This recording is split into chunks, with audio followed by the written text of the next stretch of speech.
تو پھر اس لیے کسی کو کوئی گھبرانے کی ضرورت نہیں ہے. 25 سال کا تانا دیتے ہیں، اس پہ واضح کر دیں کہ جتنی بھی 25 سال نمازیں پڑھی ہیں خلفاء نے ساری نماز باطل. واضح، کیونکہ امام ہے، امام سے آگے گئے. کیوں گئے؟ منع نہیں کیا تھا اللہ کے نبی نے.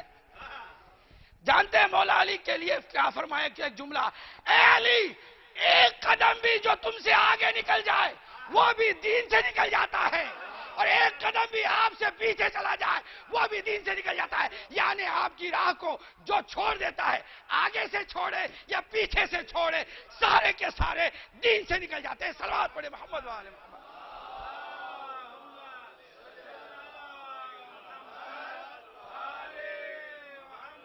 بات اس طرح ہونی چاہیے نا. جب ہم یہ ڈنکے کی چوٹ بات کرتے ہیں تو کوئی مائیکل آل اس کا جواب نہیں دے سکتا. جب ہم ثابت کر دیں کہ علی ہی امام ہے تو پھر کیا پرابلم ہے؟ اب جو امام نہیں ہے اس کی نماز میں پرابلم ہے کیونکہ آگے چلا گیا.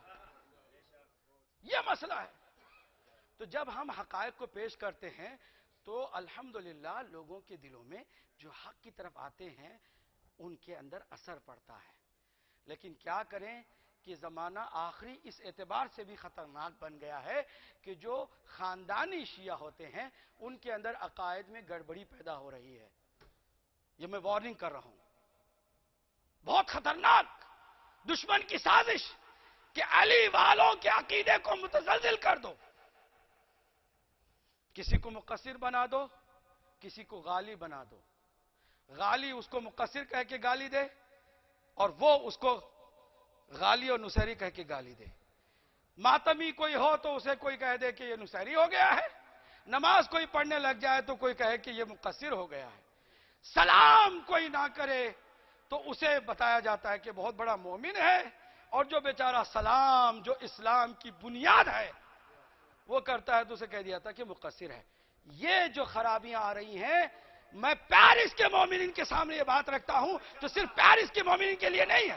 کائنات میں جتنے بھی اس وقت سننے والے ہیں علی کے چاہنے والے اور ماننے والے، جان لیں کہ دونوں طرح کی افراط اور دونوں طرح کی تفریط، دونوں طرح کی شدت پسندی، دونوں طرح کی انتہا پسندی علی کا راستہ نہیں ہے.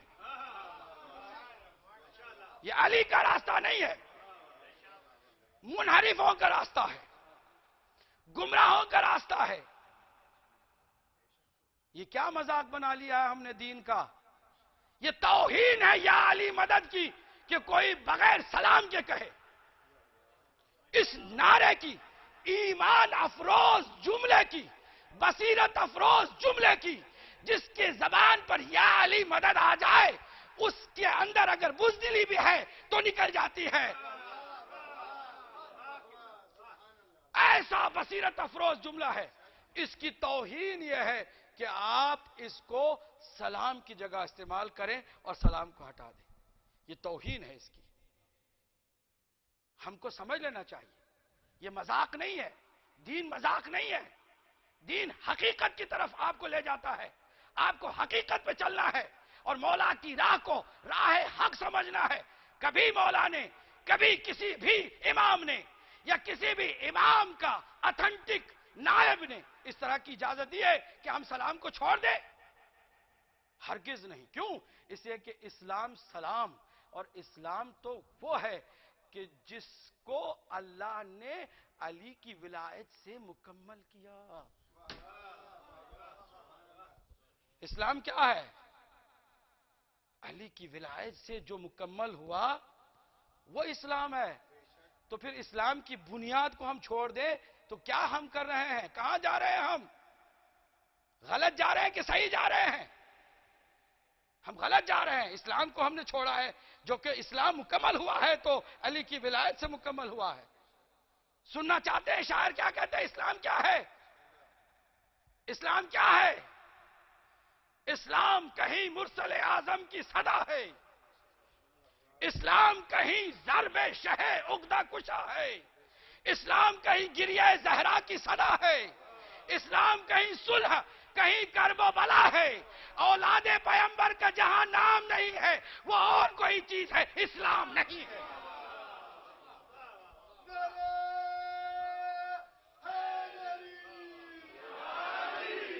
ہمارے جوان ہوشیار ہیں کہ ہم کو اسلام سے جدا کرنے کی کوشش کی جا رہی ہے، جبکہ اسلام ہم سے ہے اور ہم اسلام سے ہیں۔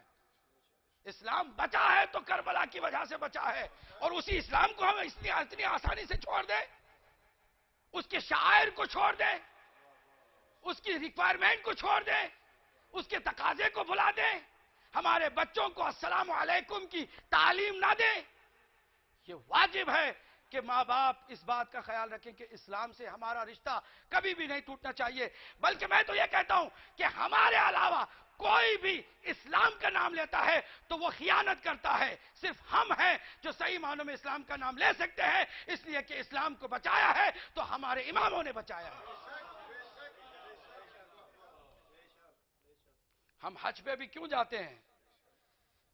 خوبصورت جملہ میرے مولا کا سن لیجئے کہ تم لوگ جو میرے چاہنے والے ہو حج پہ ضرور جاؤ، اس لیے کہ تم نہیں جاؤ گے تو پوری دنیا جائے گی، تب بھی خانہ کعبہ تنہائی کا احساس کرے گا۔ جن کو نہیں آنا تھا وہ آ گئے ہیں، جن کو آنا تھا وہ کیوں نہیں آئے؟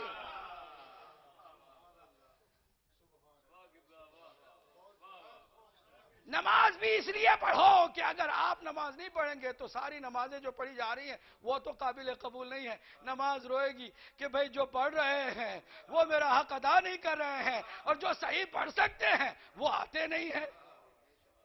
یہ بات کو سمجھیں، یہ ہماری میراث ہے، دین ہمارا میراث ہے، ہماری میراث ہے۔ دین کی ایک ایک بات ہمیں اس کو توجہ سے سننا بھی ہے، عمل بھی کرنا ہے، اس سے انحراف نہیں ہونا چاہیے۔